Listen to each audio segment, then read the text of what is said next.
ಲಗ್ನ ಸಿಂಹರಾಶಿಯ ಮಹನೀಯರಿಗೆ ನಮಸ್ಕಾರ. I hope ನೀವೆಲ್ಲ ಚೆನ್ನಾಗಿದ್ದೀರಾ. ನಾನು ಕೂಡ ಚೆನ್ನಾಗಿದ್ದೀನಿ. ಈ ವಿಡಿಯೋದಲ್ಲಿ ನಿಮ್ಮ ಲಗ್ನಕ್ಕೆ, ನಿಮ್ಮ ರಾಶಿಗೆ ಜುಲೈ ತಿಂಗಳ ಭವಿಷ್ಯ ಹೇಗಿದೆ ಅಂತ ನೋಡ್ತಾ ಇದ್ದೀವಿ. ಮೊದಲನೇದಾಗಿ ನಿಮ್ಮ ಸುಖಸ್ಥಾನ ಮತ್ತು ಭಾಗ್ಯಸ್ಥಾನದ ಅಧಿಪತಿಯಾಗಿರುವ ಕುಜ ಜುಲೈ ತಿಂಗಳಲ್ಲಿ ನಿಮ್ಮ ಕರ್ಮಸ್ಥಾನದಲ್ಲಿ ಸಂಚಾರವನ್ನು ಮಾಡ್ತಾ ಇರ್ತಾರೆ. ಇದು ಧರ್ಮ ಕರ್ಮಾಧಿಪತಿ ಯೋಗ ಆಗಿ ನಿಮಗೆ ಕೆಲಸ ಮಾಡುತ್ತೆ. ಅದೇ ರೀತಿ ನಿಮ್ಮ 3 ಮತ್ತು ಕರ್ಮಸ್ಥಾನದ ಅಧಿಪತಿಯಾಗಿರುವಂತಹ ಶುಕ್ರ ಜುಲೈ 5ನೇ ತಾರೀಕು ನಿಮ್ಮ ಲಗ್ನಕ್ಕೆ ಪ್ರವೇಶವನ್ನು ಪಡಿತಾರೆ. ಇನ್ನು ನಿಮ್ಮ ಲಗ್ನಾಧಿಪತಿ ರವಿ ಜುಲೈ 16ನೇ ತಾರೀಕು ನಂತರ 12ನೇ ಮನೆ ಕರ್ಕಾಟಕ ರಾಶಿ ಅಲ್ಲಿ ಗುರುವಿನ ಜೊತೆ ಯುತಿಯಾಗ್ತಾರೆ. ಇನ್ನು ರಾಹು 7ನೇ ಮನೆಯಲ್ಲಿ ನಕ್ಷತ್ರದ ಬದಲಾವಣೆಯನ್ನು ಮಾಡ್ತಾ ಇದ್ದಾರೆ. ಧನಿಷ್ಠ ನಕ್ಷತ್ರಕ್ಕೆ ಬರ್ತಾ ಇದ್ದಾರೆ. ಉಳಿದಂತೆ ಶನಿ ರೇವತಿ ನಕ್ಷತ್ರದಲ್ಲಿ ನಿಮ್ಮ ಅಷ್ಟಮ ಸ್ಥಾನದಲ್ಲಿ, ಅದೇ ರೀತಿ ನಿಮ್ಮ 11 ಮತ್ತು 2ನೇ ಮನೆಯ ಅಧಿಪತಿಯಾಗಿರುವಂತಹ ಬುಧ ವಕ್ರೀ ಸಂಚಾರದಲ್ಲಿ 12ನೇ ಮನೆಯಲ್ಲಿ ಒಂದು ಸ್ವಲ್ಪ ದಿನ, ಅದೇ ರೀತಿ ಮತ್ತೆ ವಾಪಸ್ ಮಿಥುನ ರಾಶಿಯಲ್ಲಿ ಅಂದರೆ ಲಾಭಸ್ಥಾನದಲ್ಲಿ ಬುಧ ಸ್ವಲ್ಪ ವೇರಿಯೇಷನ್ ಇದೆ. ಈ ಒಂದು ತಿಂಗಳ ಕಾಲ ಸಾಕಷ್ಟು ಬದಲಾವಣೆಗಳನ್ನು ಮಾಡ್ತಾ ಇದ್ದಾರೆ ಅವರ ಸಂಚಾರದಲ್ಲಿ. ಇದೆಲ್ಲ ತುಂಬ ಇಂಪ್ಯಾಕ್ಟ್ ಆಗ್ತಾ ಇದೆ. ಸೊ ಇದರ ಆಧಾರದ ಮೇಲೆ ಈ ಗ್ರಹಗಳು ನಿಮಗೆ ಹೇಗೆ ಕೆಲಸ ಮಾಡ್ತವೆ ಅನ್ನೋದನ್ನು ತಿಳ್ಕೊಂಡು ಆ ತಿಂಗಳ ಒಂದು ಫಲಗಳನ್ನು ನೀವು ನೋಡಬೇಕು, ಅದರಲ್ಲಿ ನಿರೀಕ್ಷೆಯನ್ನು ಇಟ್ಕೊಳ್ಬೇಕು. ಜ್ಯೋತಿಷ್ಯ ಅಂದರೆ ಮಾರ್ಗದರ್ಶನ ಅಷ್ಟೇ, ಪವಾಡನೂ ಅಲ್ಲ, ಮ್ಯಾಜಿಕ್ಕೂ ಅಲ್ಲ. ಯಾರ ಬದುಕನ್ನು ಬದಲಾಯಿಸೋದಕ್ಕೆ ಸಾಧ್ಯ ಇಲ್ಲ. ಈ ಹುಚ್ಚುತನದ ಟೈಟಲ್ಗಳಿರ್ತದಲ್ಲ, ನಾಳೆನೇ ನಿಮಗೆ ಕೋಟಿ ಲಾಟ್ರಿ ಹೊಡಿತದೆ, ಎಲ್ಲ ಕುಬೇರರಾಗ್ಬಿಡ್ತೀರಾ, ಈ ರೀತಿಯ ಪ್ರೆಸೆಂಟೇಷನ್ ಇರುವ ವಿಡಿಯೋಗಳನ್ನು ಸ್ಕಿಪ್ ಮಾಡಿ, ನೋಡೋಕ್ಕೆ ಹೋಗಬೇಡಿ. ಅದೆಲ್ಲ ನಿಮ್ಮನ್ನು ಆಕರ್ಷಣೆ ಮಾಡಿ ಕಮರ್ಷಿಯಲ್ ಆಗಿ ಬಿಸ್ನೆಸ್ ಮಾಡೋದು ತಂತ್ರ ಅದು. ಸೊ ಹಾಗಾಗಿ ಪರಿಹಾರಗಳು ಅಂತ ಏನೂ ಇಲ್ಲ. ಸೊ ನೀವು ಮನೆಯಲ್ಲಿ ಮಾಡುವ ಪೂಜೆ ಪುನಸ್ಕಾರಗಳು, ಒಳ್ಳೆಯ ಕರ್ಮಗಳು, ಒಳ್ಳೆಯ ಅಭ್ಯಾಸಗಳು ನಿಮ್ಮ ಜಾತಕಕ್ಕೆ ಬಲ ತುಂಬುತ್ತೆ, ಗ್ರಹಗಳಿಗೆ ಬಲ ತುಂಬುತ್ತೆ. ಅದು ನಿಜವಾದ ಫಲಗಳನ್ನು ಕೊಡ್ತಾ ಹೋಗುತ್ತೆ. ನೀವು ಯಾವ ಜ್ಯೋತಿಷ್ಯ ಬಳಿ ಬೇಕಾದರೂ ಹೋಗಿ ಅಲ್ಲಿ ನೀವು ಕೇಳಬೇಕಾಗಿರೋದು ನಿಮ್ಮ ಜಾತಕದ ಮುಖಾಂತರ ಈಗ ನಡೀತಾ ಇರುವ ದಶಾಭುಕ್ತಿ ಯಾವ ವಿಚಾರಗಳಲ್ಲಿ ಇಂಪ್ಯಾಕ್ಟ್ ಆಗ್ತಾ ಇದೆ, ಎಲ್ಲಿ ಒಳ್ಳೆಯ ದಿನಗಳಿವೆ, ನಾನು ಹೇಗಿರಬೇಕು, ಏನನ್ನು ಬದಲಾಯಿಸಿಕೊಳ್ಳಬೇಕು, ಇದ್ರ ಬಗ್ಗೆ ಚರ್ಚೆ ಮಾಡಿ. ಸೊ ಅಲ್ಲಿ ನಿಮಗೆ ಗೊತ್ತಾಗುತ್ತೆ ನಿಮ್ಮ ಜಾತಕ ಹೇಗೆ ವರ್ಕ್ ಆಗ್ತಾ ಇದೆ ಈ ಒಂದು ಕಾಲಘಟ್ಟದಲ್ಲಿ. ಜೊತೆಗೆ ಗೋಚಾರ ಫಲಗಳನ್ನು ಅಲ್ಲಿಗೆ ಕನೆಕ್ಟ್ ಮಾಡಿಸ್ಕೊಳ್ಳಿ. ಸೊ ಆಗ ನಿಮಗೆ ಅರ್ಥ ಆಗುತ್ತೆ ಜ್ಯೋತಿಷ್ಯ. ಓಕೆ, ಈ ಆ್ಯಂಗಲಲ್ಲೇ ಜ್ಯೋತಿಷ್ಯವನ್ನು ನೋಡಬೇಕು, ಕೇಳಬೇಕು. ಈ ಜನ್ಮ ದಿನಾಂಕ ಗೊತ್ತಿಲ್ಲ, ಹುಟ್ಟಿದ ಸಮಯ ಗೊತ್ತಿಲ್ಲ ಅಂದರೆ ಪ್ರಶ್ನಾ ಕುಂಡಲಿ ಹಾಕ್ಸಿ, ಆರೂಢ ಪ್ರಶ್ನೆ ಹಾಕ್ಸಿ, ತಾಂಬೂಲ ಶಾಸ್ತ್ರ ಇದೆ, ಕವಡೆ ಶಾಸ್ತ್ರ ಇದೆ. ಅದನ್ನು ಸರಿಯಾಗಿ ಬಲ್ಲವರ ಹತ್ರ ಮಾತ್ರ ನೀವು ಹೋಗಿ ಕೇಳಬೇಕು. ಅಲ್ಲಿ ನಿಮ್ಮ ಪ್ರಶ್ನೆಗಳಿಗೆ ಉತ್ತರಗಳನ್ನು ಕಂಡುಕೊಳ್ಳಬೇಕು. ಇದಿಷ್ಟೇ ಮಾರ್ಗ. ಅದು ಬಿಟ್ಟು ಯಾರೂ ಇಲ್ಲಿ ಯಾರ ಬದುಕನ್ನು ಬದಲಾಯಿಸೋದಕ್ಕೆ ಅಂಥ ಪವಾಡಗಳನ್ನು ಪಡೆದುಕೊಂಡಿಲ್ಲ. ಸೊ ಆ ಆ್ಯಂಗಲಲ್ಲಿ ಹೋಗಿ ಟ್ರೈ ಮಾಡೋಕ್ಕೆ ಹೋಗಬೇಡಿ. ಓಕೆ, ಈಗ ಧರ್ಮ ಮತ್ತು ಕರ್ಮ ಎಲ್ಲ ಒಟ್ಟಿಗೆ ಸೇರ್ತಾ ಇದೆ. ಸೊ ಹಾಗಾಗಿ ನೀವು ಮಾಡುವ ಏನು ಕೆಲಸಗಳಿಂದ ನಿಮ್ಮ ಅದೃಷ್ಟಗಳನ್ನು ನೀವು ಇವಾಗ ಕ್ರಿಯೇಟ್ ಮಾಡ್ಕೊಳ್ತೀರಾ. ಓಕೆ, ಈಗ ಜುಲೈ ತಿಂಗಳಲ್ಲಿ ಯಾವೆಲ್ಲ ವಿಚಾರಗಳು ಎದುರಾಗುತ್ತೆ ನೋಡೋಣ ಅಲ್ವಾ. ಸೊ ಮೊದಲನೇದಾಗಿ ಭಾಗ್ಯಸ್ಥಾನ ಸುಖಸ್ಥಾನದ ಅಧಿಪತಿ ಕರ್ಮಸ್ಥಾನಕ್ಕೆ ಬಂದಿರೋದು, ಇದೊಂದು ರೀತಿ ಧರ್ಮ ಕರ್ಮಾಧಿಪತಿ ಯೋಗ ಆಗಿ ಕ್ರಿಯೇಟ್ ಆಗುತ್ತೆ. ನೇರ ನಡೆ, ಒಂದು ರೀತಿ ಆತ್ಮವಿಶ್ವಾಸ, ಇದೆಲ್ಲವೂ ಜಾಸ್ತಿ ಆಗುತ್ತೆ. ಕುಜ ಅಂದರೆ ಆವೇಗ, ಉದ್ವೇಗ ಎಲ್ಲವೂ ಜಾಸ್ತಿ. ಮೊದಲೇ ನಿಮ್ಮಲ್ಲಿ ಸ್ವಲ್ಪ ಅಹಂ, ಅದರ ಜೊತೆಗೆ ಹಠ, ಸ್ವಾಭಿಮಾನ ಎಲ್ಲವೂ ಜಾಸ್ತಿ. ಈಗ 10ನೇ ಮನೆಯಲ್ಲಿ ಇದೆಲ್ಲವೂ ಒಂದು ಕಡೆ ಸೇರ್ತಾ ಇದೆ. ಸೊ ಹಾಗಾಗಿ ಸರಿಯಾಗಿ ಬಳಸ್ಕೊಂಡ್ರೆ ಇದು ನಿಮ್ಮ ಕೆರಿಯರ್ಗೆ, ನಿಮ್ಮ ವ್ಯಾಪಾರಕ್ಕೆ ಡೆಫಿನೆಟ್ಲಿ ಒಳ್ಳೆಯದೇ. ನೀವು ಮಾಡುವ ಪ್ರತಿ ಕೆಲಸಗಳು ನಿಮಗೆ ಅದೃಷ್ಟವನ್ನು ಕ್ರಿಯೇಟ್ ಮಾಡಿಕೊಡುತ್ತೆ. ಆ ಅದೃಷ್ಟಗಳು ಮುಂದಿನ ದಿನಗಳಲ್ಲಿ ಹೆಚ್ಚು ಲಾಭಗಳಾಗಿ ಕನ್ವರ್ಟ್ ಆಗುತ್ತೆ. ಸೊ ಕುಜ 10ನೇ ಮನೆಗೆ ಬಂದಾಗ ಸ್ವಲ್ಪ ಆ ವೇಗವನ್ನು ಕಡಿಮೆ ಮಾಡ್ಕೊಳ್ಳಿ, ಉದ್ವೇಗವನ್ನು ಕಡಿಮೆ ಮಾಡ್ಕೊಳ್ಳಿ. ನೇರ ನುಡಿ ತುಂಬ ಒಳ್ಳೆಯದೇ, ಆದರೆ ಯಾವಾಗ ಅದನ್ನು ಬಳಸ್ಕೊಳ್ಬೇಕು ಅನ್ನೋದರ ಅರಿವು ಇದ್ದಾಗ ಮಾತ್ರ ಅದು ಸರಿಯಾಗಿ ಬಳಕೆ ಆಗುತ್ತೆ. ಇಲ್ಲ ಅಂದರೆ ಅದು ಸಂಘರ್ಷಗಳನ್ನು ತಂದುಬಿಡುತ್ತೆ ನಿಮ್ಮ ಸಹೋದ್ಯೋಗಿಗಳ ಜೊತೆ, ನಿಮ್ಮ ಮೇಲಧಿಕಾರಿಗಳ ಜೊತೆ. ನೋಡಿ, ಸಿಂಹರಾಶಿಯಲ್ಲಿ ರಾಜಕಾರಣಿಗಳು ಜಾಸ್ತಿ ಇರ್ತಾರೆ, ಸರ್ಕಾರಿ ಅಧಿಕಾರಿಗಳು ಜಾಸ್ತಿ ಇರ್ತಾರೆ, ಸಿನಿಮಾ ರಂಗದವರು ಜಾಸ್ತಿ ಇರ್ತಾರೆ. ಬೇರೆ ಬೇರೆ ವರ್ಗದವರು ಕೂಡ ಇರ್ತಾರೆ. ಇಲ್ಲಿ ನೀವು ಇವಾಗ ಸ್ವಲ್ಪ ಸ್ವಾಭಿಮಾನವನ್ನು ಪಕ್ಕಕ್ಕಿಟ್ಟು ಹೆಚ್ಚು ಕೆಲಸದ ಕಡೆ ಗಮನ ಕೊಟ್ಟರೆ ಡೆಫಿನೆಟ್ಲಿ ಅದೃಷ್ಟ ಕೈ ಹಿಡಿತದೆ. ಯಾಕೆಂದರೆ ಭಾಗ್ಯಸ್ಥಾನದ ಅಧಿಪತಿ ಕರ್ಮಸ್ಥಾನದಲ್ಲಿದ್ದಾರೆ. ಇನ್ನೊಂದು ತಿಳ್ಕೊಳ್ಳಿ, 8ನೇ ಮನೆಯಿಂದ ಶನಿ ಮಹಾತ್ಮರು ಅವರ 3ನೆಯ ದೃಷ್ಟಿಯನ್ನು ನಿಮ್ಮ ಕರ್ಮಸ್ಥಾನಕ್ಕೆ ಕೊಡ್ತಾ ಇದ್ದಾರೆ. ಈಗ ಆಲ್ರೆಡಿ ನಿಮಗೊಂದು ಆತಂಕ ಶುರುವಾಗಿದೆ, ಸ್ಟೆಬಿಲಿಟಿ ಇಲ್ಲ ಮಾಡುವ ಕೆಲಸಗಳಲ್ಲಿ, ಏನೋ ಒಂದು ಭಯ, ಏನಾಗ್ಬಿಡ್ತದೋ ಅನ್ನೋ ಒಂದು ಆತಂಕ, ಇದೆಲ್ಲವೂ ಇದೆ. ಶನಿ ಮಹಾತ್ಮರು ಇದನ್ನು ಯಾಕೆ ಕೊಡ್ತಾ ಇದ್ದಾರೆ ಅಂದರೆ, ನೀವು ಹೆಚ್ಚು ಜವಾಬ್ದಾರಿಗಳನ್ನು ತಗೊಳ್ಬೇಕು, ತಾಳ್ಮೆಯಿಂದ ವರ್ತಿಸಬೇಕು, ಇಗೋವನ್ನು ಬಿಡಬೇಕು, ಸ್ವಾಭಿಮಾನವನ್ನು ಪಕ್ಕಕ್ಕಿಟ್ಟು ಕೆಲಸ ಮಾಡಬೇಕು. ಆಗ ಮಾತ್ರ ಅತ್ಯಂತ ಹೆಚ್ಚಿನ ಯಶಸ್ಸನ್ನು ಕೊಡ್ತಾರೆ. Okay, so commanding power okay, ಅದನ್ನು ಸರಿಯಾಗಿ ಬಳಸ್ಕೊಳ್ಳಿ. ಯಾಕೆಂದರೆ ಸಿಂಹರಾಶಿ ಅಂದ್ರೇ ಒಂದು ರೀತಿ ಕ್ಯಾಪ್ಟನ್ಸಿ, ಕುಜನೂ ಕೂಡ ಅದನ್ನು ಪ್ರವೋಕ್ ಮಾಡ್ತಾರೆ. ಸೊ ಹಾಗಾಗಿ ಕಮಾಂಡಿಂಗ್ ಪವರ್, ಕ್ಯಾಪ್ಟನ್ಸಿ ಎಲ್ಲವೂ ತುಂಬ ಚೆನ್ನಾಗಿದೆ. ಅದು ಸದ್ಬಳಕೆ ಆದಾಗ ಮಾತ್ರ ನಿಮ್ಮ ಪ್ರೊಫೈಲ್ ತುಂಬ ಚೆನ್ನಾಗಿ ಬಿಲ್ಡ್ ಆಗುತ್ತೆ. ಜುಲೈ ತಿಂಗಳಲ್ಲೂ ಅದು ವ್ಯಾಪಾರ ಮಾಡುವ ಜಾಗದಲ್ಲಿರಲಿ, ಕೆಲಸ ಮಾಡುವ ಜಾಗದಲ್ಲಿರಲಿ, ಅದನ್ನು ಸರಿಯಾಗಿ ಬಳಸ್ಕೊಳ್ಳಿ. ಅದು ಪ್ರೈವೇಟ್ ಎಂಪ್ಲಾಯ್ಸ್ ಇರಲಿ, ಗೌರ್ಮೆಂಟ್ ಎಂಪ್ಲಾಯ್ಸ್ ಇರಲಿ, ರಾಜಕಾರಣಿಗಳಿರಲಿ, ಸಿನಿಮಾ ನಟರಿರಲಿ, ಸಿನಿಮಾ ಕ್ಷೇತ್ರದಲ್ಲಿ ಕೆಲಸ ಮಾಡೋರು ಇರಲಿ, ಇದು ನೀವೆಲ್ಲ ಚೆನ್ನಾಗಿ ಬಳಸ್ಕೊಳ್ಬೇಕು. ಏನಕ್ಕೆ ಅಂದರೆ ನಿಮ್ಮ ಕರ್ಮಸ್ಥಾನದ ಅಧಿಪತಿ ಲಗ್ನಕ್ಕೆ ಬಂದಿದ್ದಾರೆ. ಸೊ ಇವಾಗ ನಿಮ್ಮ ಬ್ರ್ಯಾಂಡ್ ವ್ಯಾಲ್ಯೂಗೆ ಹೆಚ್ಚು ಗಮನ ಕೊಡ್ತೀರಾ. ಕಂಪ್ನಿ ಓನರ್ಸ್ಗಳು ನಿಮ್ಮ ಕಂಪ್ನಿಯನ್ನು ಬ್ರ್ಯಾಂಡ್ ಮಾಡೋದ್ರ ಕಡೆ ಹೆಚ್ಚು ಗಮನ ಕೊಡ್ತೀರಾ. ಕ್ರಿಯೇಟಿವ್ ಆಗಿ ಕೆಲಸ ಮಾಡ್ತೀರಾ. ಅದೇ ರೀತಿ ಕೆಲಸ ಮಾಡೋರು ಅಷ್ಟೇ, ನಿಮ್ಮನ್ನು ನೀವು ಬ್ರ್ಯಾಂಡ್ ಮಾಡ್ಕೊಳ್ಳಿಕ್ಕೆ ಪ್ರಯತ್ನ ಪಡ್ತಾ ಇದ್ದೀರಾ. ತುಂಬ ಕ್ರಿಯೇಟಿವ್ ಆಗಿ ಪ್ರೆಸೆಂಟ್ ಆಗಿದ್ದೀರಾ. ಬೇರೆಯವ್ರಿಗಿಂತ ಭಿನ್ನವಾಗಿರಬೇಕು ಅನ್ನುವಂಥ ಆಲೋಚನೆಗಳು ಜಾಸ್ತಿ ಆಗಿದೆ. ಅದೇ ಆ್ಯಂಗಲಲ್ಲಿ ಕೆಲಸ ಮಾಡ್ತಾ ಇದ್ದೀರಾ, ವ್ಯಾಪಾರ ಮಾಡ್ತಾ ಇದ್ದೀರಾ. ಹಾಗಾಗಿ ಇತರರನ್ನು ತುಂಬ ಹೆಚ್ಚಾಗಿ ಆಕರ್ಷಣೆ ಮಾಡ್ತೀರಾ. ಆದರೆ ಸ್ವಭಾವದಲ್ಲಿ ಸ್ವಲ್ಪ ವ್ಯತ್ಯಾಸಗಳಾಗಿ ಸ್ವಲ್ಪ ನೆಗೆಟಿವ್ ಪಾಯಿಂಟ್ಸ್ಗಳು ಕೂಡ ಆ್ಯಡ್ ಆಗುತ್ತೆ. ಅದನ್ನು ಕಡಿಮೆ ಮಾಡ್ಕೊಳ್ಳೋದೆ ನೀವು ತಿಳ್ಕೊಬೇಕಾಗಿರುವ ವಿಚಾರ. ಸೊ ಅದನ್ನು ಕಡಿಮೆ ಮಾಡ್ಕೊಳ್ಳಿ. ಆಗ ಡೆಫಿನೆಟ್ಲಿ ನಿಮ್ಮ ಕರ್ಮಸ್ಥಾನ ಇನ್ನೂ ಚೆನ್ನಾಗಿ ವೃದ್ಧಿಯಾಗಿ ಸೊ ಅದು ಅದೃಷ್ಟಗಳನ್ನು ಕ್ರಿಯೇಟ್ ಮಾಡಿಕೊಡುತ್ತೆ. ಅದೇ ರೀತಿ 9ನೇ ಮನೆ ಅಂದರೆ ದೂರದ ಪ್ರಯಾಣ. ಈಗ ಸ್ವಲ್ಪ ನಿಮ್ಮನ್ನು ಓಡಾಡಿಸ್ತಾರೆ ಈ ಗ್ರಹಗಳು. ಶನಿ ಮಹಾತ್ಮರ ದೃಷ್ಟಿ ಇರೋದ್ರಿಂದ ಸ್ವಲ್ಪ ದೂರದ ಸ್ಥಳಗಳಿಗೆ ನಿಮಗೆ ವರ್ಗಾವಣೆ ಆಗುತ್ತೆ. ಸ್ವಲ್ಪ ಚಾಲೆಂಜಿಂಗ್ ಇರುವಂತಹ ಪೋಸ್ಟ್ಗಳಿಗೆ ಬಡ್ತಿ ಸಿಗುತ್ತೆ. ಇದನ್ನು ಸ್ವೀಕರಿಸಿ ಡೆಫಿನೆಟ್ಲಿ ಅಲ್ಲಿ ಹೊಸ ಹೊಸ ವಿಚಾರಗಳನ್ನು ಕಲಿತೀರಾ. ಅದನ್ನು ಕಲಿಸೋದಕ್ಕೆ ಈ ಗ್ರಹಗಳ ಮೊಮೆಂಟ್ ಕಲ್ತ್ಕೊಳ್ಳಿ. ನಿಮ್ಮ ಸ್ಕಿಲ್ ಇನ್ನೊಂದು ಲೆವೆಲ್ಗೆ ಹೋಗುತ್ತೆ. ಸೊ ಹಾಗಾಗಿ ಈ ಬದಲಾವಣೆಗಳನ್ನು ಒಪ್ಕೊಳ್ಳೋದನ್ನು ಕಲೀರಿ. ಇದನ್ನು ಬೇರೆ ಬೇರೆ ಮಾರ್ಗದಲ್ಲಿ ತಪ್ಪಿಸ್ಕೊಳ್ಳೋಕೆ ಹೋಗಬೇಡಿ. ಯಾಕೆಂದರೆ ಇದೊಂದು ಚಾನ್ಸ್ ನಿಮ್ಮನ್ನು ಇನ್ನೊಂದಷ್ಟು ಗಟ್ಟಿ ಮಾಡಿಕೊಳ್ಳಿಕ್ಕೆ, ಹೊಸ ವಿಚಾರಗಳನ್ನು ಕಲ್ತ್ಕೊಳ್ಳಿಕ್ಕೆ. ಅದನ್ನು ಬಳಸ್ಕೊಳ್ಳಿ, ಹಾಗೆ ಉಪಯೋಗಿಸ್ಕೊಳ್ಳಿ. ಇನ್ನು ಇದೇ ಕುಜ ನಿಮ್ಮ ಲಗ್ನಕ್ಕೆ ದೃಷ್ಟಿಯನ್ನು ಕೊಡ್ತಾರೆ. ಸೊ ಹಾಗಾಗಿ ಮತ್ತಷ್ಟು ಕೋಪಗಳು ಜಾಸ್ತಿ ಆಗಬಹುದು. ಅದರ ಕಡೆ ಕಂಟ್ರೋಲ್ ಇರಲಿ. ಯಾಕೆಂದರೆ ಕುಜ ಲಗ್ನಕ್ಕೆ ದೃಷ್ಟಿ ಕೊಟ್ಟಾಗ ಅದು ಸೈನಿಕನತೆ ಕೆಲಸ ಮಾಡುತ್ತೆ.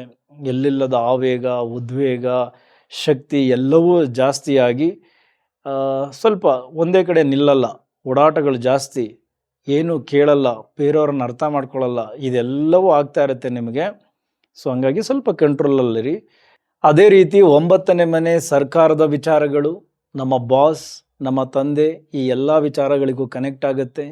ಸೊ ಇಲ್ಲಿ ಸ್ವಾಭಿಮಾನವನ್ನು ಪಕ್ಕಕ್ಕಿಟ್ಟು ಈ ಸರ್ಕಾರಿ ಸಂಬಂಧಿತ ವ್ಯವಹಾರಗಳನ್ನು ನೀವು ಮಾಡ್ತಾ ಇದ್ದರೆ ಸ್ವಲ್ಪ ತಾಳ್ಮೆಯನ್ನು ವಹಿಸಿ. ಅಲ್ಲಿ ಶುಭ ಸುದ್ದಿಗಳಿರ್ತವೆ. ನಿಮ್ಮ ಬಾಸ್ ಜೊತೆ ವ್ಯವಹರಿಸಬೇಕಾದರೆ ತುಂಬ ಕೂಲಾಗಿರಿ. ಸೊ ಅಲ್ಲೂ ಕೂಡ ನಿಮಗೆ ಶುಭ ಸುದ್ದಿಗಳು ಸಿಗುತ್ತೆ. ಅದೇ ರೀತಿ ನಿಮ್ಮ ತಂದೆಯ ಜೊತೆ ಈಗೋ ಕ್ಲಾಶಸ್ ಬೇಡ. ಸ್ವಲ್ಪ ಸೈದ್ಧಾಂತಿಕ ವಿರೋಧಗಳು ವ್ಯಕ್ತವಾಗುತ್ತೆ ನಿಮಗೆ ಮತ್ತು ಅವರಿಗೆ. ಸೊ ಹಾಗಾಗಿ ಆ ವಿರೋಧಗಳನ್ನು ಮಾಡ್ಕೊಳಕ್ಕೆ ಹೋಗಬೇಡಿ. ಈ ಪಿತ್ರಾರ್ಜಿತ ಆಸ್ತಿಯ ಬಗ್ಗೆ ಚರ್ಚೆಗಳಾಗುತ್ತೆ. ಸೊ ಆ ಚರ್ಚೆಗಳು ಒಳ್ಳೆಯ ಚರ್ಚೆಗಳಾಗಲಿ. ಸ್ವಲ್ಪ ಅದನ್ನು ವಿವಾದಕ್ಕೆ ತಿರುಗಿಸಬೇಡಿ. ನಿಮ್ಮಿಂದನೇ ಕೆಲವು ತಪ್ಪುಗಳಾಗಬಹುದು, ಅದರ ಕಡೆ ಗಮನ ಇರಲಿ. ಇನ್ನು ಇದೇ ಕುಜನ 4ನೆಯ ದೃಷ್ಟಿ ನಿಮ್ಮ ರಾಶಿಯ, ನಿಮ್ಮ ಲಗ್ನದ ಮೇಲೆ ಬೀಳುತ್ತೆ. ಸೊ ಹಾಗಾಗಿ ಸ್ವಲ್ಪ ನೇರ ನುಡಿ, ನಿಷ್ಠುರ ಮಾತು ಎಲ್ಲವೂ ಜಾಸ್ತಿ ಆಗುತ್ತೆ. ಕೇತು ಲಗ್ನದಲ್ಲೇ ಇರೋದ್ರಿಂದ ಸತ್ಯದ ಅನ್ವೇಷಣೆಯಲ್ಲಿದ್ದೀರಾ. ಸ್ವಲ್ಪ ಬೇರೆಯವರಿಗಿಂತ ಭಿನ್ನವಾಗಿ ಕಾಣಿಸ್ಕೊಳ್ತಾ ಇದ್ದೀರಾ. ಇತರರಿಗೆ ನಿಮ್ಮ ನಡೆ, ನಿಮ್ಮ ವಿಚಾರಗಳು ಖಂಡಿತ ಅರ್ಥ ಆಗ್ತಾ ಇಲ್ಲ. ಅರ್ಥ ಮಾಡಿಸುವ ಪ್ರಯತ್ನವೂ ನೀವು ಮಾಡ್ತಾ ಇಲ್ಲ. ಬಟ್ ನಿಮ್ಮ ಆಲೋಚನೆಗಳು ಬೇರೆ ಆ್ಯಂಗಲಲ್ಲಿದೆ. ಕೇತು ಅದನ್ನು ಬೇರೆ ಕಡೆಗೆ ತಗೊಂಡು ಹೋಗ್ತಾ ಇದ್ದಾರೆ. ಒಂದು ಕಡೆ ಒಂಟಿತನ, ಏಕಾಂತ, ಆಧ್ಯಾತ್ಮ ಇದೆಲ್ಲದರ ಗಮನ ಕೊಡ್ತಾ ಇದ್ದೀರಾ. ಸೊ ಇಲ್ಲಿಗೆ ಶುಕ್ರ ಬಂದಿರೋದ್ರಿಂದ ಸ್ವಲ್ಪ ಲವಲವಿಕೆಯನ್ನು ಕೂಡ ಆ್ಯಡ್ ಮಾಡಿದ್ದಾರೆ. ಸ್ವಲ್ಪ ಬೇರೆ ಏನೋ ಮಾಡಬೇಕು, ನನ್ನ ಕಮ್ಯುನಿಕೇಷನ್ ಇಂಪ್ರೂವ್ ಮಾಡ್ಕೊಳ್ಬೇಕು. ಮಾಧ್ಯಮ ಕ್ಷೇತ್ರದಲ್ಲಿರೋರ್ಗೂ ಕೂಡ ಇದು ತುಂಬ ಚೆನ್ನಾಗಿರುವಂತಹ ಗ್ರಹಗಳ ಕಾಂಬಿನೇಷನ್ನೇ. ಯಾಕೆಂದರೆ ಶುಕ್ರ ನಿಮ್ಮ 3ನೇ ಮನೆಯ ಅಧಿಪತಿ. 3 ಅಂದರೆ ಮೀಡಿಯಾ, ಆನ್ಲೈನ್, ಮಾರ್ಕೆಟಿಂಗ್, ಸೇಲ್ಸ್, ಕಿರಿಯ ಸಹೋದರ. ಸೊ ಈ ಎಲ್ಲ ವಿಚಾರಗಳಲ್ಲೂ ಹೆಚ್ಚು ಆಸಕ್ತಿ ಬೆಳೀತದೆ. ಅಲ್ಲಿ ತುಂಬ ಎಫರ್ಟ್ ಆಗ್ತೀರಾ. ಯಾಕೆಂದರೆ 3ನೇ ಮನೆ ಅಂದ್ರೇ ಸ್ವಂತ ಪ್ರಯತ್ನ, ಪರಿಶ್ರಮ ಇದೆಲ್ಲವನ್ನು ಚೆನ್ನಾಗೇ ಕೊಡ್ತೀರಾ. ಈಗ ನಿಮ್ಮನ್ನು ನೀವು ವೃದ್ಧಿ ಮಾಡಿಕೊಳ್ಳಿಕ್ಕೆ ಸೊ ಆಯಾ ಕ್ಷೇತ್ರವೂ ಕೂಡ ತುಂಬ ಚೆನ್ನಾಗಿ ವೃದ್ಧಿ ಆಗುತ್ತೆ. ಟ್ರಾವೆಲ್ ಇಂಡಸ್ಟ್ರಿಯವ್ರಿಗೂ ಕೂಡ ತುಂಬ ಚೆನ್ನಾಗಿರುತ್ತೆ, ಹೋಟೆಲ್ ಇಂಡಸ್ಟ್ರಿಯವ್ರಿಗೂ ಕೂಡ ತುಂಬ ಚೆನ್ನಾಗಿರುತ್ತೆ. ಸೊ ಓವರಾಲ್ ನೀವು ಯಾವುದೇ ಕ್ಷೇತ್ರದಲ್ಲಿರಿ, ಸಿಂಹ ರಾಶಿ, ಸಿಂಹ ಲಗ್ನದವರು ಸ್ವಲ್ಪ ವೇಗವನ್ನು, ಉದ್ವೇಗವನ್ನು, ಆವೇಗವನ್ನು ಕಡಿಮೆ ಮಾಡ್ಕೊಳ್ಳಿ. ಸ್ವಾಭಿಮಾನಕ್ಕೆ ಧಕ್ಕೆ ಆದರೂ ಪರವಾಗಿಲ್ಲ, ಸಮಾಧಾನವಾಗಿದ್ದುಬಿಡಿ. ಜುಲೈ ತಿಂಗಳು ತುಂಬ ಚೆನ್ನಾಗಿರುತ್ತೆ. ಹಾಗೆ ಕುಜನ 7ನೆಯ ದೃಷ್ಟಿ ವೃಶ್ಚಿಕ ರಾಶಿಯ ಮೇಲೆ ಬೀಳುತ್ತೆ. ವೃಶ್ಚಿಕ ರಾಶಿ ನಿಮಗೆ 4ನೇ ಮನೆ, ಇಲ್ಲಿಗೆ 12ನೇ ಮನೆಯಲ್ಲಿರುವ ಗುರುವಿನ ದೃಷ್ಟಿಯೂ ಕೂಡ ಬೀಳುತ್ತೆ. ಸೊ ಹಾಗಾಗಿ ನಿಮ್ಮ ಆವೇಗಕ್ಕೆ, ಉದ್ವೇಗಕ್ಕೆ ಗುರುವಿನ ಜ್ಞಾನ ಸಿಗುತ್ತೆ.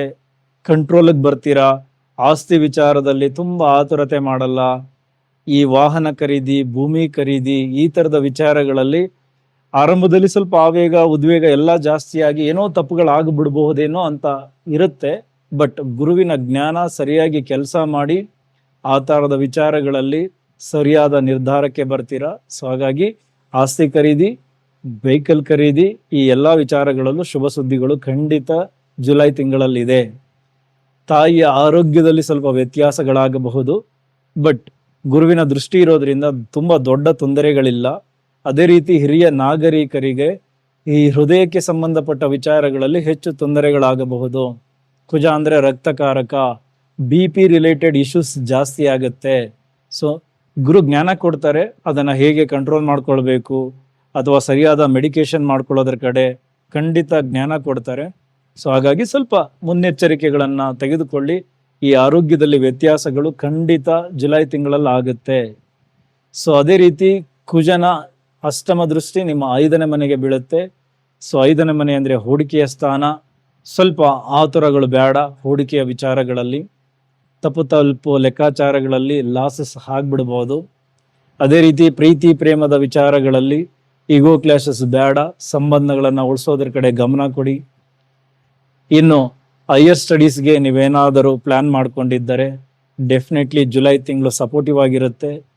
ಯಾಕೆ ಇದು 9 ಮತ್ತು 10ನೇ ಮನೆಯ ಕನೆಕ್ಟಿವಿಟಿ ಇರೋದ್ರಿಂದ ನೀವೇನು ಸ್ವಲ್ಪ ವೃತ್ತಿಯನ್ನು ಆಯ್ಕೆ ಮಾಡ್ಕೋಬೇಕು ಅಂತ ಓದ್ತಾ ಇದ್ದೀರಲ್ಲ, ಸೊ ಅದಕ್ಕೆ ತುಂಬ ಸಪೋರ್ಟಿವ್ ಆಗಿರುತ್ತೆ.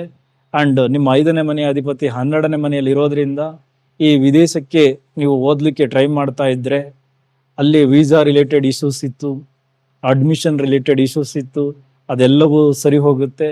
ಅಥವಾ ನಿಮಗೆ ಅಲ್ಲಿ ಜ್ಞಾನಾರ್ಜನೆಗೆ ಈಗ ಉತ್ತಮವಾದ ಸಮಯ, ಇದನ್ನು ತುಂಬ ಚೆನ್ನಾಗಿ ಬಳಸ್ಕೊಳ್ತೀರಾ. ಇದಿಷ್ಟು ಕುಜನ ಇಂಪ್ಯಾಕ್ಟ್ ಆಯಿತು. ಓಕೆ, ಈಗ ಇದೇ ಕುಜ ನಮ್ಮ ಗೃಹಿಣಿಯರಿಗೆ ಹೇಗೆ ಕೆಲಸ ಮಾಡ್ತಾರೆ ನೋಡಿ. ಹೆಣ್ಮಕ್ಳಿಗೆ ಕುಜ ಅಂದರೆ ಗಂಡ, ಆಯಿತಾ. ಸೊ ಕರ್ಮಸ್ಥಾನಕ್ಕೆ ಭಾಗ್ಯಸ್ಥಾನದ ಅಧಿಪತಿ ಬಂದಿರೋದ್ರಿಂದ ಸೊ ನಿಮ್ಮ ಜಾತಕದ ಮುಖಾಂತರ ನಿಮ್ಮ ಗಂಡನಿಗೆ ಅದೃಷ್ಟ ಕ್ರಿಯೇಟ್ ಆಗುತ್ತೆ ಅವರು ಮಾಡುವಂತಹ ಕೆಲಸಗಳಲ್ಲಿ. ಅದೇ ರೀತಿ ಮನೆಯಲ್ಲಿ ನಿಮ್ಗೊಂದು ಅಧಿಕಾರ ಸಿಗುತ್ತೆ. ಇಷ್ಟು ದಿನ ಕಾಯ್ತಾ ಇದ್ರಿ, ನನಗೂ ಜವಾಬ್ದಾರಿ ಕೊಡಿ, ನಾನು ನಿಭಾಯಿಸ್ತೀನಿ, ಮನೆಯಲ್ಲಿ ನನ್ನ ವಿಚಾರಗಳು ಕೂಡ ನಡಿಬೇಕು, ಈ ಥರದ್ದೆಲ್ಲವೂ ನಿಮಗೆ ಆಸೆಗಳಿತ್ತು. ಅದಕ್ಕೆ ಜುಲೈ ತಿಂಗಳಲ್ಲಿ ಸ್ವಲ್ಪ ಪುಷ್ಟಿ ಸಿಗುತ್ತೆ. ಬಟ್ ಅತ್ತೆಯ ಜೊತೆ ಈಗೋ ಕ್ಲಾಶಸ್ ಖಂಡಿತ ಮುಂದುವರಿಯುತ್ತೆ. ಸೊ ಹಾಗಾಗಿ ಸ್ವಲ್ಪ ನೀವೇ ತಗ್ಗಿ ಬಗ್ಗಿ ನಡೆಯೋದಕ್ಕೆ ಪ್ರಯತ್ನ ಪಡಿ. ತಾಳ್ಮೆಯಿಂದ ಇರಿ. ಸ್ವಾಭಿಮಾನಕ್ಕೆ ಧಕ್ಕೆ ಬಂದರೂ ಪರವಾಗಿಲ್ಲ. ಸಂಬಂಧ, ಮನೆಯ ವಾತಾವರಣ ಎಲ್ಲವೂ ಚೆನ್ನಾಗಿರಬೇಕು, ಅದು ನಿಮ್ಮ ಕೈಲಿದೆ. ಸೊ ಹಾಗಾಗಿ ಸ್ವಲ್ಪ ಶಾಂತಿಯಿಂದ ಕೂಲಾಗಿ ವರ್ತಿಸಿದ್ರೆ ಡೆಫಿನೆಟ್ಲಿ ಜವಾಬ್ದಾರಿಗಳು ಸಿಗುತ್ತೆ, ಅದನ್ನು ಚೆನ್ನಾಗಿ ನಿಭಾಯಿಸ್ತೀರಾ. ಓಕೆ, ಸೊ ಈಗ ನಿಮ್ಮ ಲಗ್ನಾಧಿಪತಿ ರವಿಯ ಇಂಪ್ಯಾಕ್ಟ್ ಜುಲೈ ತಿಂಗಳಲ್ಲಿ ಹೇಗಿರುತ್ತೆ? ಜುಲೈ 16ನೇ ತಾರೀಕು ನಂತರ ಈ ರವಿ ನಿಮ್ಮ 12ನೇ ಮನೆಗೆ ಬರ್ತಾರೆ. ಅಲ್ಲಿ ಗುರುವಿನ ಜೊತೆ ಯುತಿಯಾಗುತ್ತೆ. ಇದು ಗುರು ಆದಿತ್ಯ ಯೋಗ ಆಗಿ ಕ್ರಿಯೇಟ್ ಆಗುತ್ತೆ. ಸೊ ಹಾಗಾಗಿ 16ನೇ ತಾರೀಕಿನ ನಂತರ ಬೇರೆ ತರದ ವಿಚಾರಗಳು, ಅದಕ್ಕೂ ಮುಂಚೆ ಬೇರೆ ತರದ ವಿಚಾರಗಳಿರುತ್ತೆ. ಯಾಕೆಂದ್ರೆ ಅವರು ಲಾಭ ಸ್ಥಾನದಲ್ಲಿ ಇರ್ತಾರೆ.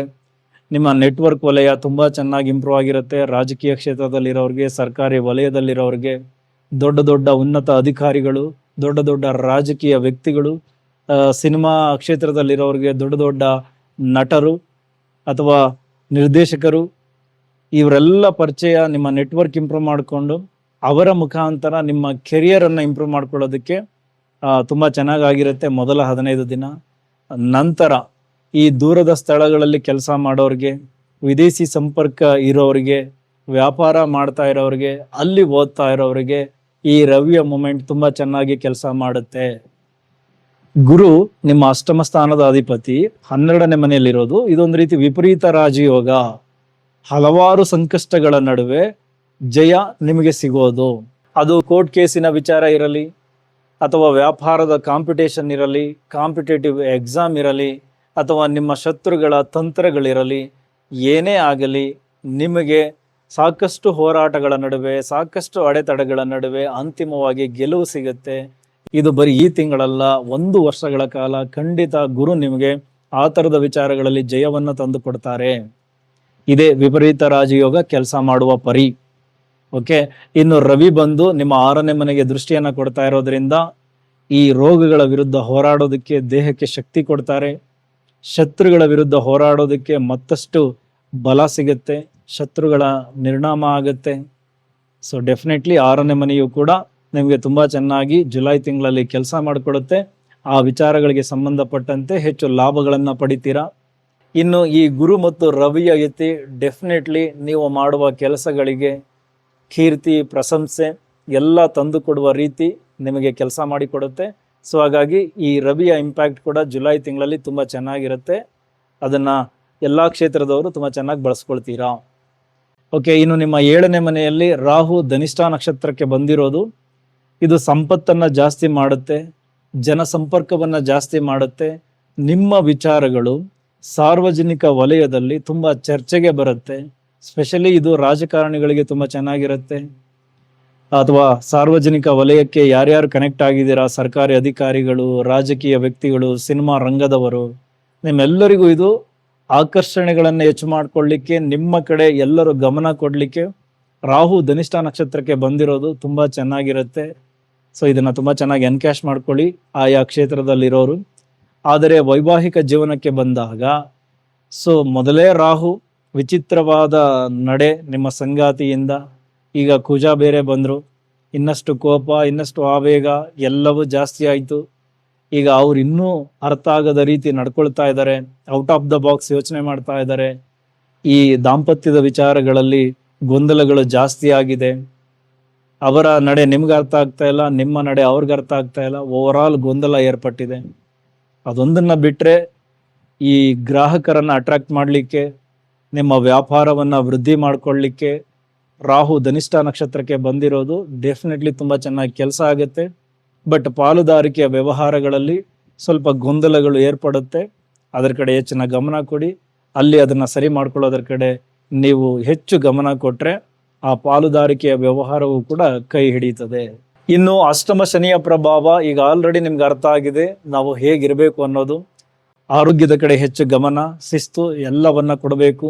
ನಿಮ್ಮ ಆರ್ಥಿಕ ವಿಚಾರಗಳ ಕಡೆ ಕೂಡ ಹೆಚ್ಚು ಗಮನ ಕೊಡಬೇಕು. ಯಾಕೆಂದರೆ ಶನಿ ಮಹಾತ್ಮರ 7ನೆಯ ದೃಷ್ಟಿ ನಿಮ್ಮ 2ನೇ ಮನೆಗೆ ಬೀಳ್ತಾ ಇದೆ. ಮಾತಿನ ಮೇಲೆ, ನಿಮ್ಮ ಕುಟುಂಬದ ಮೇಲೆ ಹೆಚ್ಚು ಜವಾಬ್ದಾರಿ ಇರಬೇಕು. ಏನು ಮಾತಾಡ್ತೀರಾ ಅದ್ರ ಮೇಲೆ ಹೆಚ್ಚು ಗಮನ ಇರಬೇಕು. ಹಣಕಾಸಿನ ವಿಚಾರದಲ್ಲಿ ಹೆಚ್ಚು ಶಿಸ್ತನ್ನು ಅಳವಡಿಸ್ಕೊಳ್ಬೇಕು. ಅದೇ ರೀತಿ ನಿಮ್ಮ 5ನೇ ಮನೆಗೂ ಕೂಡ ದೃಷ್ಟಿಯನ್ನು ಕೊಡ್ತಾರೆ. ಮಕ್ಕಳ ವಿಚಾರದಲ್ಲಿ ಖರ್ಚುಗಳು ಜಾಸ್ತಿ ಆಗತ್ತೆ, ಅವರ ವಿಚಾರಗಳಲ್ಲೂ ಹೆಚ್ಚು ಗಮನ ಕೊಡಬೇಕು. ಇದೆಲ್ಲ ಅಷ್ಟಮದಲ್ಲಿ ಕೂತ್ಕೊಂಡು ಶನಿ ನಿಮಗೆ ಪಾಠ ಕಲಿಸ್ತಾ ಇರೋದು. ಆರೋಗ್ಯದ ಕಡೆ ಹೆಚ್ಚು ಗಮನ ಕೊಡಿ. ಇಲ್ಲದ ಆತಂಕಗಳನ್ನು ತಲೆಗೆ ತುಂಬಿಸ್ಕೊಳ್ಳೋಕೆ ಹೋಗ್ಬಿಡಿ. ಯಾವುದಾದ್ರೂ ವಿಚಾರದಲ್ಲಿ ಹೆಚ್ಚು ಆಳವಾಗಿ ಅಧ್ಯಯನ ಮಾಡೋದಕ್ಕೆ ಮುಂದಾಗಿ. ಅಷ್ಟಮ ಅಂದ್ರೇ ರಹಸ್ಯವಾದ ವಿಚಾರ. ಸೊ ಇಲ್ಲಿಗೆ ಗುರುವಿನ ದೃಷ್ಟಿ ಬಿದ್ದಿದೆ. ಸೊ ಹಾಗಾಗಿ ಸ್ವಲ್ಪ ರಹಸ್ಯವಾದ ವಿಚಾರಗಳನ್ನು ತಿಳಿದುಕೊಳ್ಳಲಿಕ್ಕೆ, ಅಧ್ಯಯನ ಮಾಡಲಿಕ್ಕೆ ಹೆಚ್ಚು ಮನಸ್ಸನ್ನು ಮಾಡಿ ಸಂಶೋಧನೆಗೆ ಮುಂದಾಗಿ ಡೆಫಿನೆಟ್ಲಿ ಈ ನಿಗೂಢ ಶಾಸ್ತ್ರ, ಜ್ಯೋತಿಷ್ಯ, ವಾಸ್ತು ಅಥವಾ ವೈದ್ಯಕೀಯ ಕ್ಷೇತ್ರದಲ್ಲಿರೋರಿಗೆ ಶನಿ ಮಹಾತ್ಮರು ಜೊತೆಗೆ ಗುರುವಿನ ದೃಷ್ಟಿ ಬಿದ್ದಿರೋದ್ರಿಂದ ಇಲ್ಲಿ ನಿಮ್ಮನ್ನು ನೀವು ಹೆಚ್ಚು ತೊಡಗಿಸ್ಕೊಂಡಿದ್ದೀರಾ. ಜ್ಞಾನಾರ್ಜನೆ ಮಾಡ್ಕೊಳ್ಳಿಕ್ಕೆ, ಆ ಥರದ ವಿಚಾರಗಳಲ್ಲಿ ಹೆಚ್ಚು ವಿಚಾರಗಳನ್ನು ನೀವು ತಿಳ್ಕೊಳ್ಳಿಕ್ಕೆ ಇದು ತುಂಬ ಚೆನ್ನಾಗಿ ಕೆಲಸ ಮಾಡ್ತಾ ಇದೆ. ಸೊ ಹಾಗಾಗಿ ಅಷ್ಟಮ ಸ್ಥಾನ ಬರೀ ಆತಂಕ, ಭಯ ಇದನ್ನೇ ಸೃಷ್ಟಿ ಮಾಡಲ್ಲ, ಜೊತೆಗೆ ನಮಗೆ ಇನ್ನೂ ಆಳವಾದ ವಿಚಾರಗಳನ್ನು ತಿಳ್ಕೊಳ್ಳಿಕ್ಕೆ, ಗುಪ್ತವಾಗಿರುವ ವಿಚಾರಗಳನ್ನು ತಿಳ್ಕೊಳ್ಳಿಕ್ಕೆ ಸಪೋರ್ಟ್ ಮಾಡುತ್ತೆ. ಅದ್ರ ಕಡೆ ಹೆಚ್ಚು ಗಮನ ಕೊಟ್ಟರೆ ಈ ಅಷ್ಟಮ ಸ್ಥಾನ ಪಾಸಿಟಿವ್ ಆಗಿ ಕೆಲಸ ಮಾಡುತ್ತೆ. ಇನ್ನು ನಿಮ್ಮ ಲಾಭ ಮತ್ತು ಧನಸ್ಥಾನದ ಅಧಿಪತಿಯಾಗಿರುವ ಬುಧ ಈ 12ನೇ ಮನೆ ಲಾಭಸ್ಥಾನ, ಇಲ್ಲಿ ಸಂಚಾರವನ್ನ ಮಾಡ್ತಾನೆ ಇರ್ತಾರೆ. ಅಲ್ಲಿಂದ ಇಲ್ಲಿಗೆ, ಇಲ್ಲಿಂದ ಅಲ್ಲಿಗೆ, ಒಂದು ಸಾರಿ ವಕ್ರಿ, ಒಂದು ಸಾರಿ ನೇರ, ಈ ರೀತಿಯ ಸಂಚಾರ ಇರುತ್ತೆ. ಸೊ ಹಾಗಾಗಿ ಏನೇ ಮಾಡಬೇಕಾದರೂ ಮತ್ತೊಮ್ಮೆ ಗಣನೆಗೆ ತೆಗೆದುಕೊಂಡು ವಿಚಾರಗಳನ್ನು ಮಾಡಿ, ಮರುಪರಿಶೀಲನೆ ಮಾಡಿಕೊಂಡು, ಚಿಂತನೆಯನ್ನು ಮಾಡಿಕೊಂಡು ಎಲ್ಲ ಕೆಲಸಗಳನ್ನು ಮಾಡಿ, ಎಲ್ಲರೂ ಅದು ಪ್ರೈವೇಟ್ ಎಂಪ್ಲಾಯೀಸ್, ರಾಜಕಾರಣಿಗಳು, ಸರ್ಕಾರಿ ಅಧಿಕಾರಿಗಳು ಸ್ವಲ್ಪ ನಿಮ್ಮ ನಿರ್ಧಾರಗಳನ್ನು ಮರುಪರಿಶೀಲನೆ ಮಾಡಲೇಬೇಕು. ಡಾಕ್ಯುಮೆಂಟ್ಸ್ಗೆ ಸಹಿ ಹಾಕಬೇಕಾದರೆ ಸಾಕಷ್ಟು ಬಾರಿ ಯೋಚನೆ ಮಾಡಿ, ಓಕೆ, ಸೆಕೆಂಡ್ ಒಪಿನಿಯನ್ ತೆಗೆದುಕೊಳ್ಳಿ.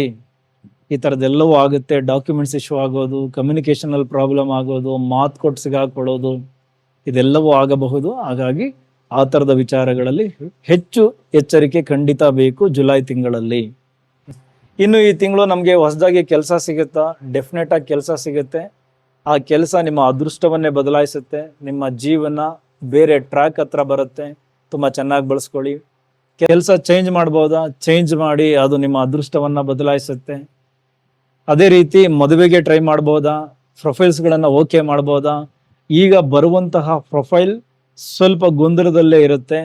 ಆಯ್ಕೆಯನ್ನು ನಿಧಾನ ಮಾಡಿ, ಸ್ವಲ್ಪ ಭ್ರಮೆಯಲ್ಲಿ ತಪ್ಪು ಆಯ್ಕೆಗಳಾಗ್ಬಿಡ್ಬೋದು. ಸೊ ಹಾಗಾಗಿ ಮದುವೆಯ ಮಾತುಕತೆಯಲ್ಲಿ ಸ್ವಲ್ಪ ತಾಳ್ಮೆ ವಹಿಸಿದರೆ ಈ ತಿಂಗಳು ತುಂಬ ಒಳ್ಳೆಯದು.